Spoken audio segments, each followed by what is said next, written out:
when I think of like the history of like Kentucky, America, or whatever in general is like I think almost like more railroads. And I don't think of like steamboats. Like that's really what the beginning. Like that's why Louisville became such an important port is because of boats just like this. So I don't think it's like a coincidence that someone felt interest to keep that going, especially here. They're off in the Kentucky Derby. Interest of the greater good for me to smoke a joint and calm down.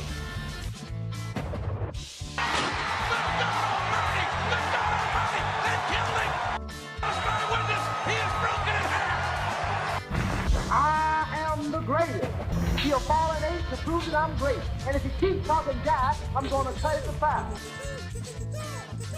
Welcome back, everybody, to another episode of the Ville Chillin' Podcast. This episode, after weeks, it feels like weeks. I mean, I guess it was about 7 days, but it feels like weeks and weeks of the Derby. Man. Give us credit. It was 1 week of videos released, but it took weeks to actually build up to it, so... Either way, here we are because we totally forgot to mention a really important part of the Derby is the Belle of Louisville. Like that, there's a lot of history there, and I mean, I think it's really important that we kind of touch in on that. Yeah, and as far as being part of the Derby, the Steamboat race is part of the Derby festivities every year now, and the Belle of Louisville is obviously our representation. They the champs. They the champs. Like how many times they won now? I don't know how many times they've won, but every time in my heart. Even when we lose, we win. But yeah, to your point, we are talking about the Belle of Louisville, and we're going to get into a little bit more about the other like steamboats and stuff of Louisville later in the episode, but I was really surprised looking into this episode how much history is actually there for the city. You know what I mean? Even with the boat like itself, like 1914?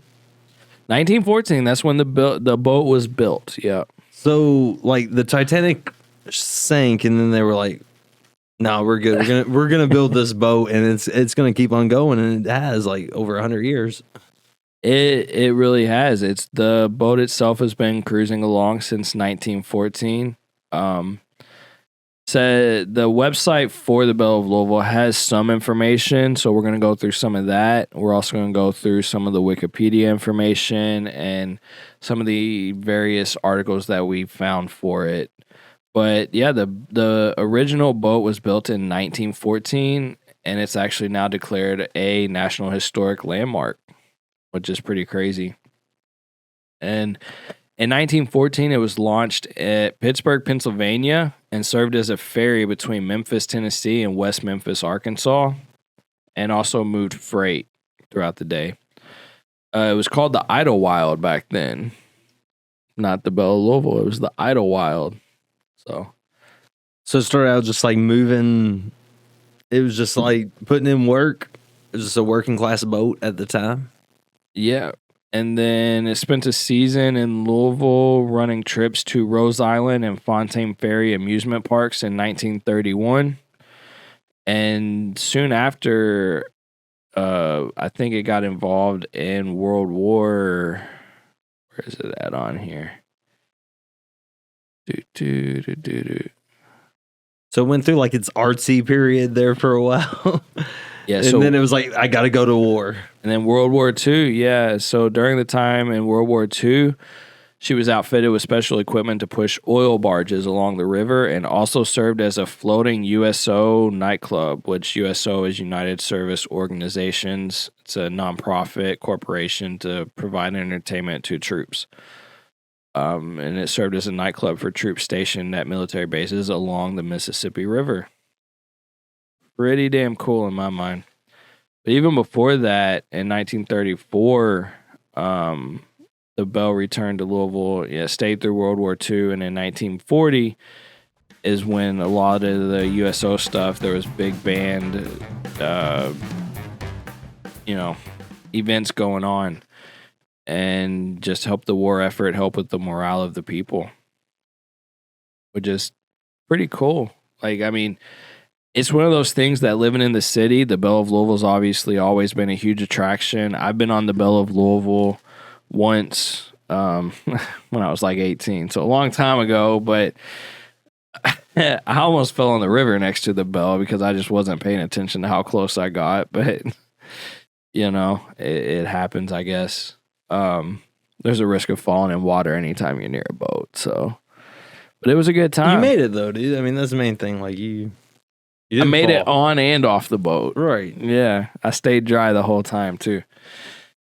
But I think some of the most interesting information that the website itself has to offer is kind of at the bottom of this this page with the picture of the engine room, which, being into cars and stuff, I find this fascinating as hell. The first thing I notice is all the like pipes and everything, which I assume runs a lot of the steam valves everywhere. But then all the wrenches, man, that right there is some grade A organization for tools. That's They're pretty good. ready. They're prepared. Everything is in its place and everything has a place. And you got the grinder right there, man. I got one of those in my garage, but none of my tools are this neatly organized. I need to up my effort. But Goes. facts. It's pretty cool though. Each says the main features of the engine room are the two 450 horsepower single piston engines. 450 horsepower from a single piston, brother. My car has 6 pistons and it doesn't make 450 horsepower. The engine itself, maybe 300. Probably less based on how old it is now, but that's pretty impressive. Pretty impressive. It's unknown exactly how old these engines are, but they're estimated to be from the 1890s. So to make that much power on that old of an engine on one piston, It takes a lot of coal. brother, let's put that in a car. Run a quarter mile real quick. The boiler room. So the ship itself was converted from coal to diesel powered in the 1950s. And the boilers can hold up to 6,500 gallons of water, which is heated up to create the steam that powers the steam equipment on the historic vessel, including the engines. So, pretty crazy. 6,500 gallons of water, which I only want to point out how much 6,500 gallons of water weighs because of something we're going to come up to in a little bit. But that's a lot of weight to take on for a boat. Boats themselves are pretty heavy. And, you know, weight makes you sink. So I think that's pretty crazy. 6,500 gallons of water. I don't know how much that weighs. I probably should have looked it up, but I'm not going to take the time to right now. Math. It's a lot of math. But this is exactly why I brought it up. Just the paddle wheel, which is made up of 608 paddlewood pieces, just the paddle wheel weighs 17.5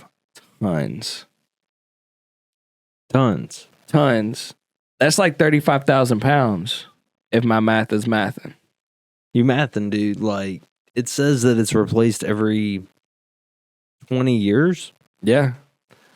So at that point, like, I mean, again, my math isn't the best, but I think it's saying that almost 100 tons of paddleboard has been replaced since 1914. Man.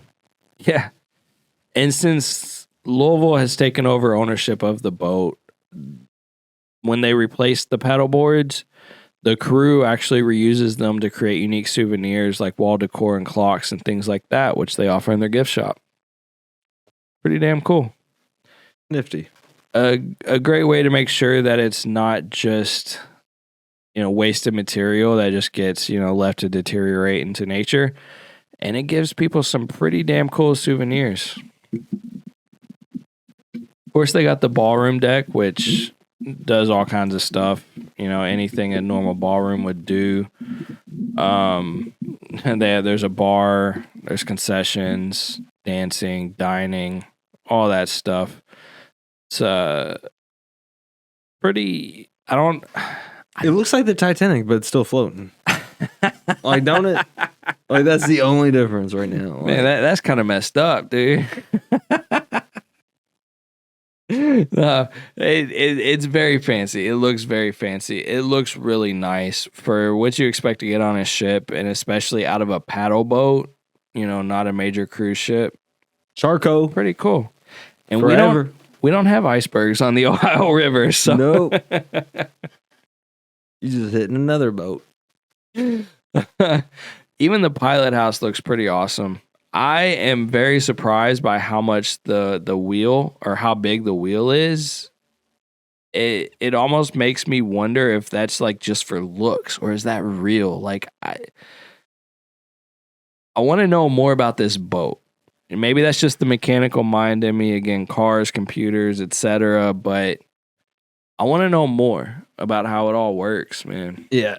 I have no idea how those kind of boats work, but I could imagine, or any boats, but I could imagine like I could see as big as that is, and like the boat itself, I could see that like controlling it, but I could also see it being almost like a prop for like all the middle schoolers or whatever. Exactly. Whenever you go in there for like the field trips, they just have that just so you could be a captain too, you know, just for looks or something. Exactly. And that's exactly why I say that. Like I assume it still controls the boat, but I could see where it could be a prop. And then the last part of the actual website that kind of gives us information is the Calliope. Calliope. Calliope is another name for it. Tomato. But it's steam-powered organs, really, in a way. And it's something that's always been used on steamboats to draw people to the riverbank to take a cruise. And it's still used on the Belle of Louisville. And there's only a few steamboats left in the nation. And Louisville is one of the few that still has a Calliope or Calliope, depending on how you want to pronounce it. It's French. I think It's actually named after a Greek goddess, I want to say, goddess of music. Anybody in the comments can fact check me on that. But either way, there's actually some interesting history there, because when the city of Louisville bought the boat, there actually wasn't a steam. They auctioned off the steam Calliope. That's what I'm just going to call it from now on. And they went with like a compressed air version, and they said it just didn't have the right sound. So they replaced it with like an actual steam powered one. Pretty cool.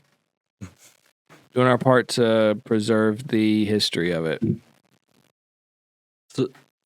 So what you're like, they were like, it just don't sound right. Like they were going to add some bass or something, like just get like a new system. They were like, nah, we're just make it steam power, baby. Like stick to the original, because the original, like the steam powered, can be heard for blocks. Like I think it says it can be heard for like 5 miles away. Pretty crazy. I can almost hear it in the eastern. Makes more noise than 4th Street. I wouldn't say all that, but It makes more noise than 4th Street. I'm saying it right now. you can almost hear it to Appalachians where the coal came from. Hey, good old Appalachia, man. Speaking of Appalachia, they just had the Drift Appalachia recently, which is a really cool event. I wish it was here. But yeah, so if you're looking to book anything for the Belle of Louisville, there's obviously all the information on their website. And they are located right downtown at the wharf at the Riverfront Plaza and Belvedere. So pretty awesome. And just to backtrack a little bit, the Idlewild, as it was originally named, was built by the James Reese and Sons Company in Pittsburgh, Pennsylvania, for the West Memphis Packet Company in 1914. So she used to haul cargo such as cotton, lumber, and grain, and then came to Louisville in 1931 and ran trips between the Fontaine Ferry Amusement Park and Rose Island, which is a resort about 14 miles upriver from Louisville.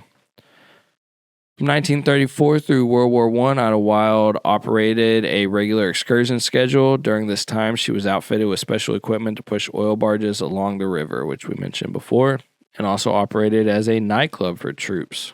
So again, the Belle like just been partying and going to war. Pretty much, man. Pretty much. Which is huge. Like it's necessary operations that have to happen. Like supporting the war effort, especially at that time, was major. And those parties, like, they did a lot for those troops. An awesome history. Definitely. It was renamed the Avalon in 1947 when it was sold to somebody in Cincinnati.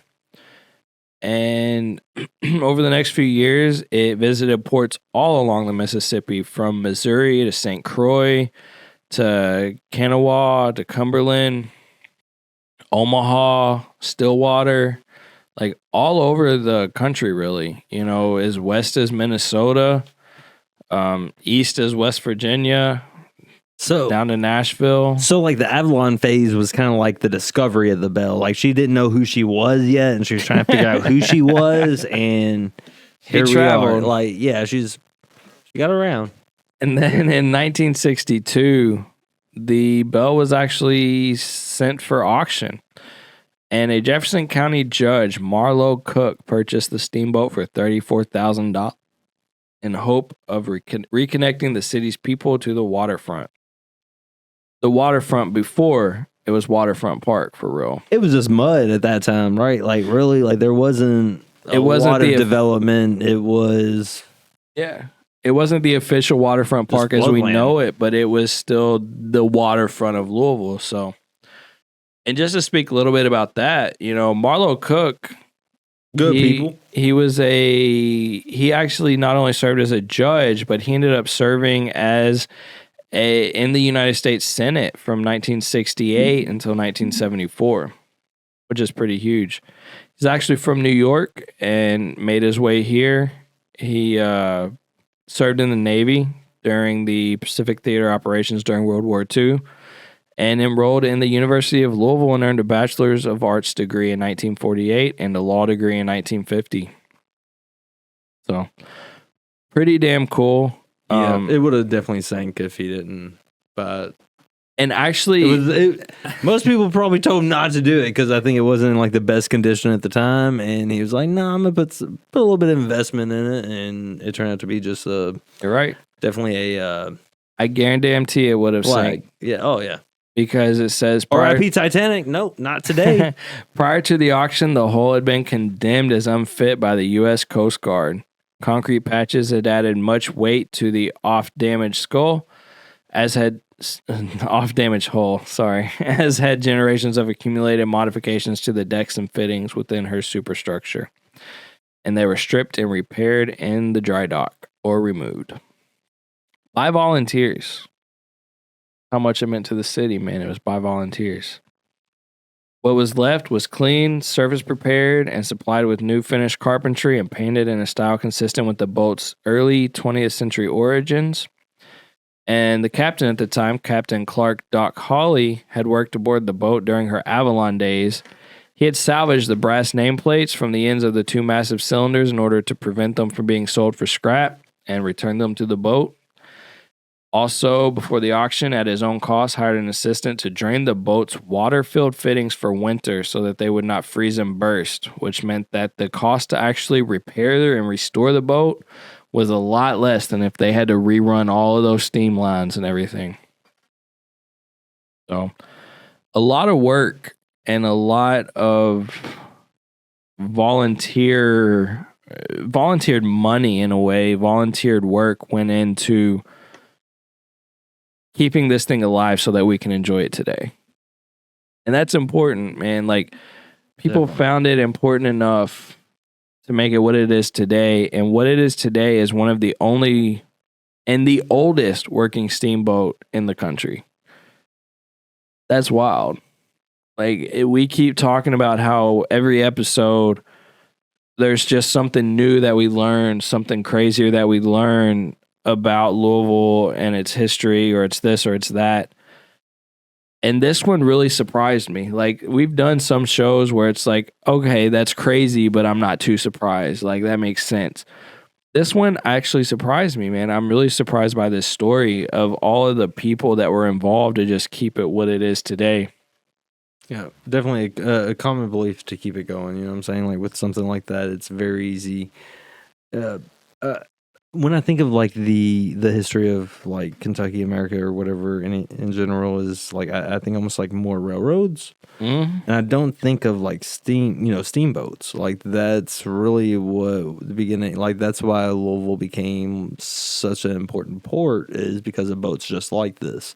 So I don't think it's like a coincidence that someone felt interest to keep that going, especially here. What's up, everybody? We just wanted to take a quick pause and say, if you haven't already, make sure to like and subscribe. Drop us a couple comments. Let us know what you like, what you don't, and let us know what you think about the video. And make sure to share out with your friends and family. It really helps us a lot. Yeah, we're on every social media platform. We're on every podcast provider out there. So whenever you get a chance, just give us a like, give us a follow. We definitely appreciate it. It really help us out. And with that, we'll get right back to it. Yo.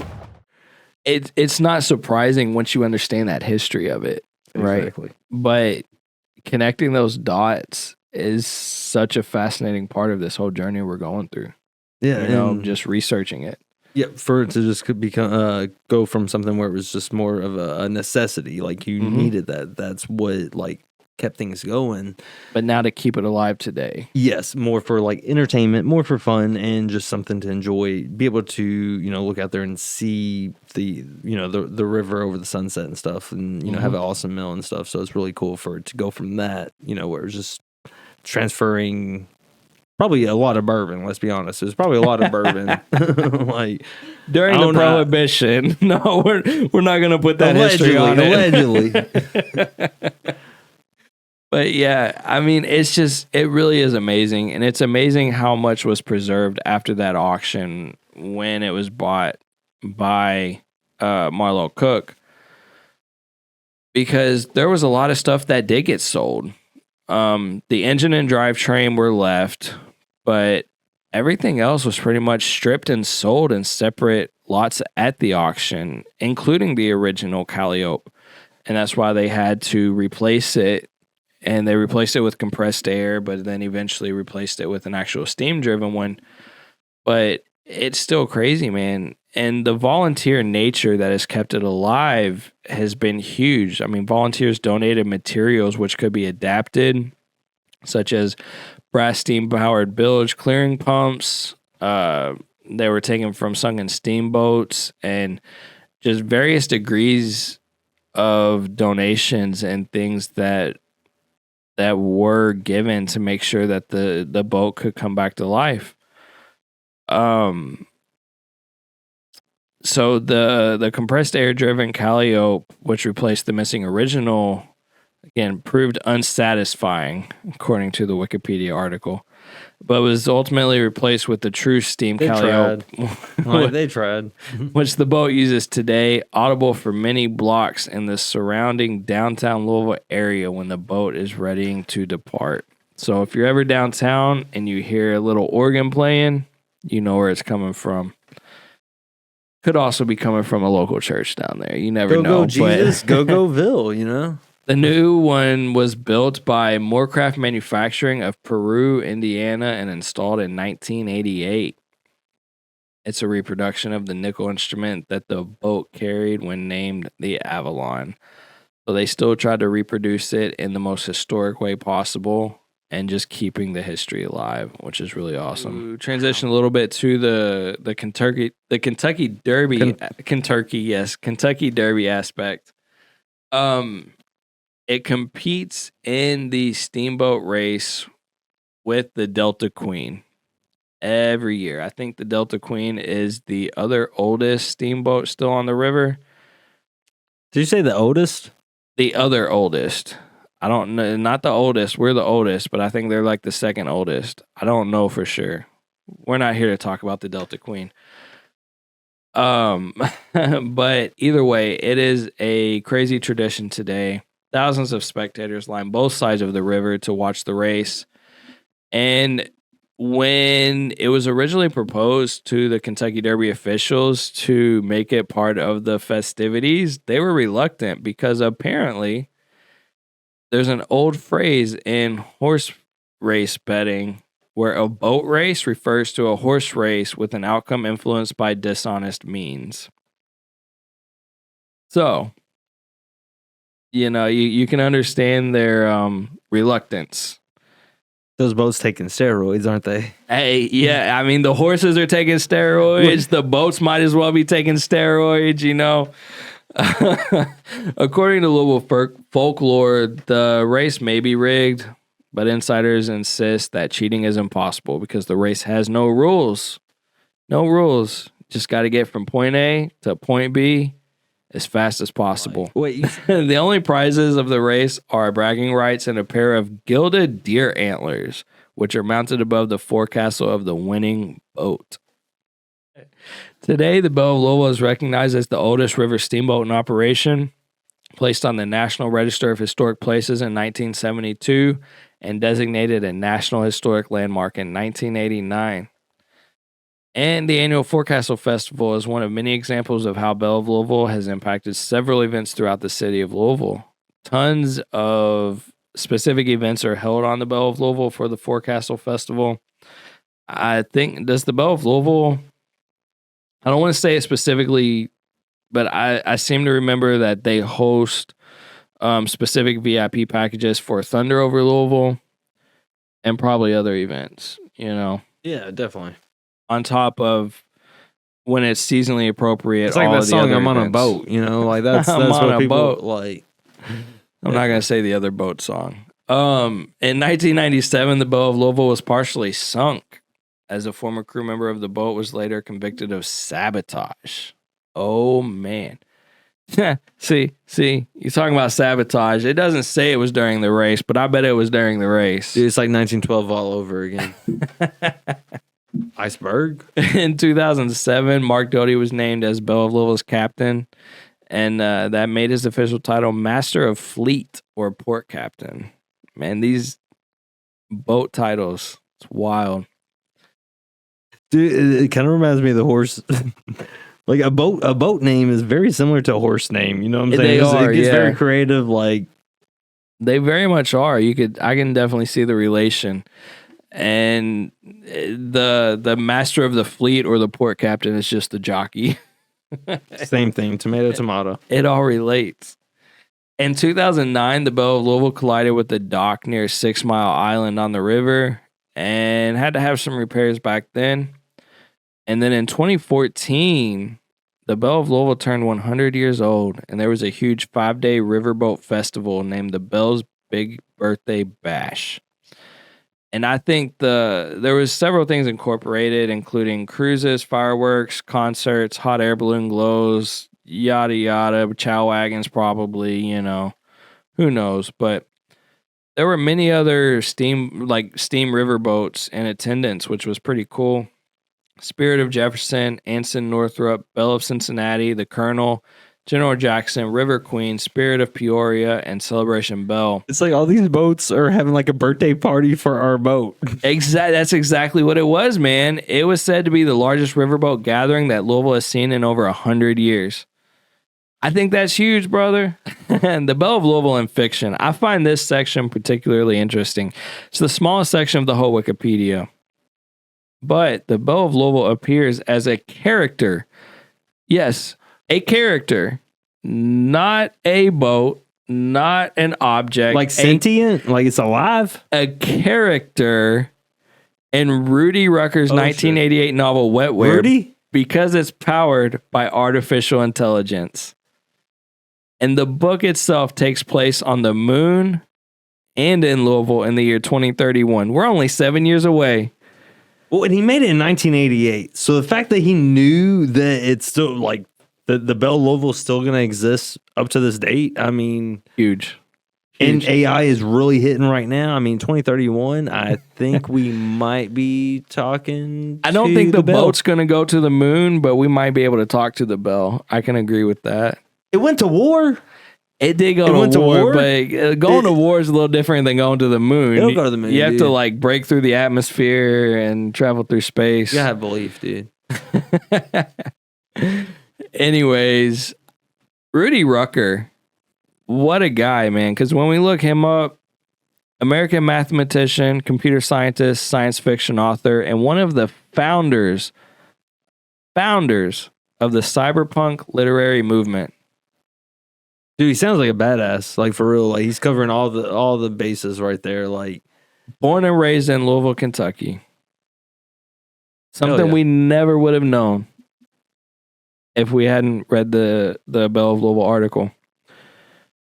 I think that's huge. I think that's awesome, man. Like to be able to relate so many of these things back to our great city that we just didn't know and that aren't really popularized in the world, you know, like so many things out there like people just know because they're just so popularized by other people. Nobody's popularizing these things. And why? Like these are some amazing feats being completed here in our great city that just aren't receiving the attention. definitely. And to be honest, like I haven't heard of this guy, you know, Rudy Rucker until this, and now I want to really dive in as far as like him like focusing on everything from like, you know, science fiction. You know, he's a science fiction author who actually has a background in, you know, math Computer and science, computer and math, science, right? yeah. So like for it to, you know, a lot of times there are people that do nonfiction that don't have a background. The fact that he has such like he's so well educated, and then for him to come up with these very creative stories, I love that combination. And start with the boat, dude. Like It's really awesome. Wetware is the not second. start with the boat, but I mean that's how we Yeah. figured out. You know, That's how we found them. knew. Right. And Wetware, that book is it's the second book in the Ware tetralogy, which is a book of 4 books, 4 novels. And it consists of Software in 1982, Wetware in 1988, Freeware in 1997, and Realware in 2000. I think that's really awesome. I want to put it up there with like what it reminds me of, like looking back and hearing this, is it almost reminds me of like how Great Gatsby had the Brown Hotel, and then you know Rudy now I want to really read the book and like get into it, but like how he has the Belle like to the moon, dude. Belle to It's the pretty moon, like cool. To the moon, Doge- brother. Doge did not Doge go went to the moon. and came back, dude. Belle's still there, bro. Bell still. Like, We'll have to see what happens in 1931. Maybe we strap it to a rocket and send it to the moon, dude. AI. Oh man, I think something really interesting is he went to St. X, pretty prominent school here, and then he went from there to Swarthmore College. Don't know where that's at, but he ended up getting a PhD in mathematics from Rutgers University. Pretty prominent school, pretty amazing. He even taught mathematics at the State University of New York. What a phenomenal person, phenomenal character, and phenomenal representation of our city. I think that's amazing. And we Definitely. never would have known without him deciding to feature the Belle of Louisville in his book way back in 1988.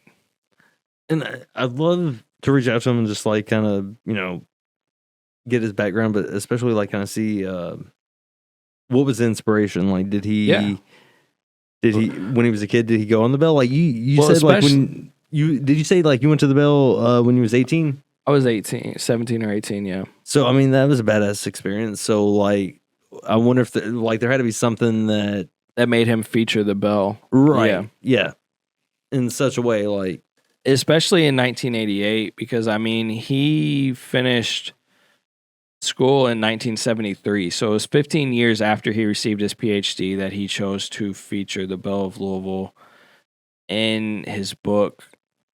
And even then, the first book wasn't written until 1983. So it's really fascinating to me, like what made him include that element of Louisville and why the Belle of Louisville, because having been from here and then going to New York and New Jersey for school and everything, like there's obviously other things he could have chosen, and it wasn't just homage to his home city.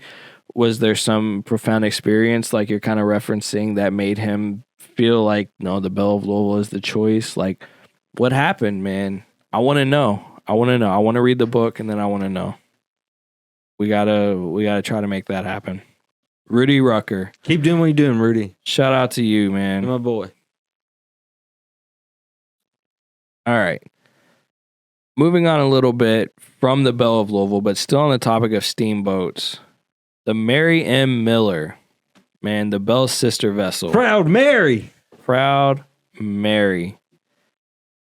This is really important to the story of steamboats in Louisville because Mary Millicent Miller, Triple M, made history in 1884 when she became the first woman in the United States to earn her steamboat master's license. She couldn't vote. So you're telling me she couldn't vote, but she wasn't even actually allowed to operate a steamboat back then. They look if you look here, Kentucky's attempting to drive them out of business, her husband's competitors reported George to the Steamboat Inspection Service in Washington, D.C., claiming that George was illegally serving as both pilot and master.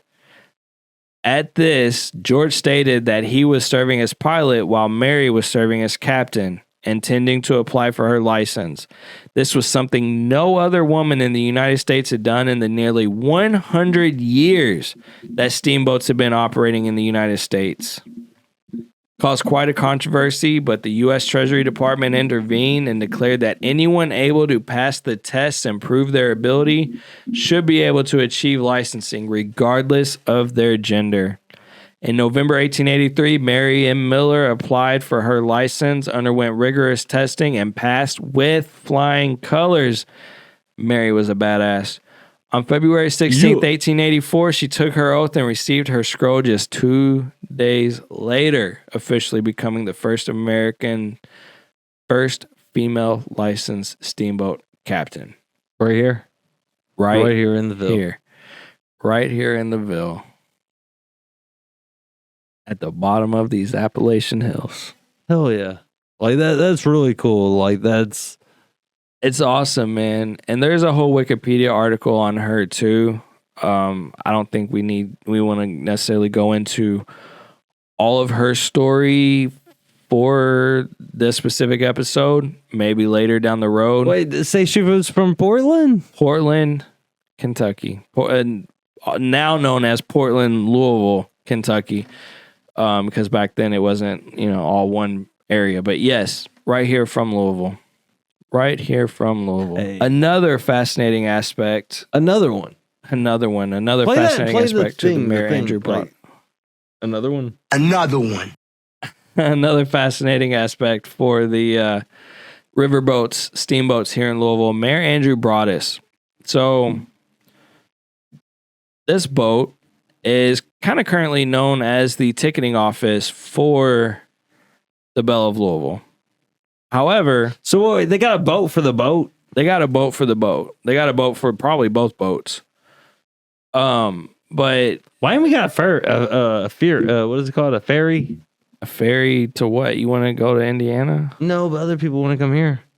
Well, then they need to build a boat to bring them here. Okay, my bad. So We got boat for both. I don't know why we can't have a boat. the Mayor Andrew Broaddus is a old life-saving station. It's life-saving station number 10. It's also a National Historic Landmark. And it's pretty awesome. It's named after Mayor Andrew Broaddus, who did some amazing things. But here's some pretty cool pictures of the boat itself. So in 1881, it was an inland life-saving station established at the foot of 2nd Street in Louisville. And if you don't know, the life-saving service was one of the precursors, I guess you could say, to the United States Coast Guard. The point of the Mayor Andrew Broaddus and life-saving stations in Louisville was to be there to try to save lives for any ships, whether they were stranded or what happened, and any people from like the Falls of the Ohio and things like that. So it was like old school Red Cross, kind of like whenever. In a way, well, like, and Coast Guard. Okay, gotcha. Like when Yeah, it was going down, like yeah. they were there to save the day, and it's still the only. Is it the last remaining one like that? Is that what? Yes. So the Mayor Andrew Broaddus was the 3rd life-saving station in Kentucky or in Louisville. And she is the only surviving floating life-saving station of the U.S. Life-Saving Service. Period. So, like, if you're about to drown in the Ohio, That's who they saved got you.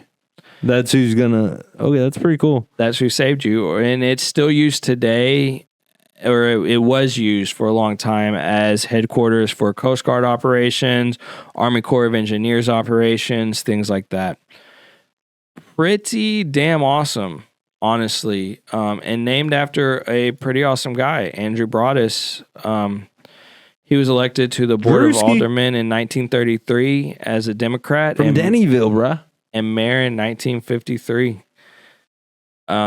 He's remembered for the mail-in plan, which was an attempt to apparently annex large portions of Jefferson County. But he also signed an order officially ending racial segregation in Louisville's public parks and pools in 1955. Yeah. Pretty damn awesome. He's buried at Cave Hill Cemetery. So I think it's awesome that they decided to end up naming the boat after him. Yeah, we're not going to get too much into the history of that specific craft today, but that's 3 different crafts that have been a part of Louisville from, the Belle of Louisville doing what it did between its inception and 1914 to the Mayor Andrew Broaddus, and then to the Mary Miller boat. Everything from being in World War II with the Belle of Louisville to the United States Life-Saving Service. It's wild, man. Maritime Britain ain't got nothing on us. Like, it's pretty awesome. It's a lot. It's a lot of information. It's a lot of history, and I want to know more. I think Definitely. we probably need to revisit all of these topics in some capacity, dive into them a little bit more, get some live footage of what we can, where we can, maybe talk to some people who know more than us. But there's a lot here for our city, and it baffles me that we didn't know this already. But like most of what we've learned since we've been doing this show, it's wild. It's wild. Yeah, because again, it's something that any day you can go there and take a tour on the Belle as someone who's local, or you can, if you're not from here, it's something that you can do.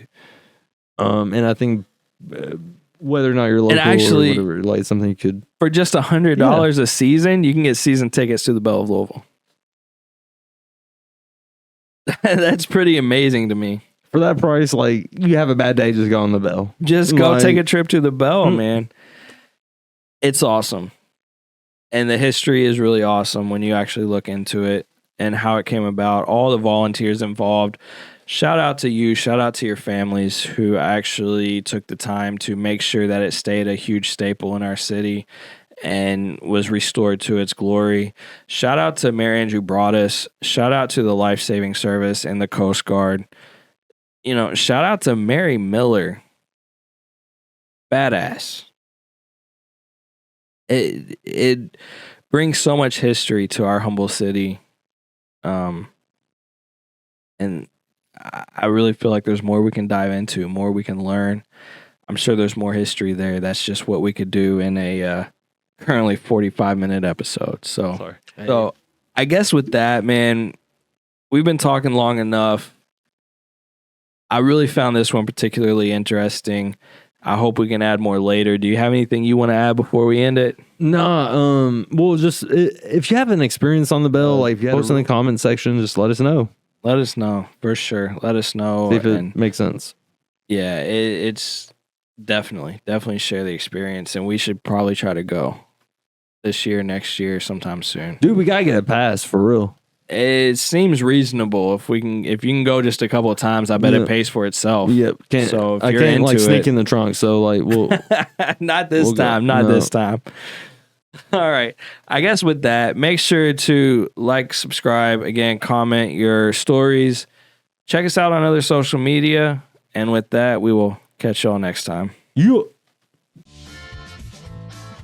They're off in the Kentucky Derby. Interest of the greater good for me to smoke a joint and calm down.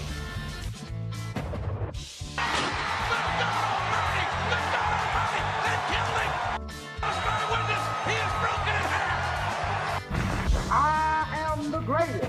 He'll fall an ace to prove that I'm great. And if he keeps talking jive, I'm going to cut it to 5.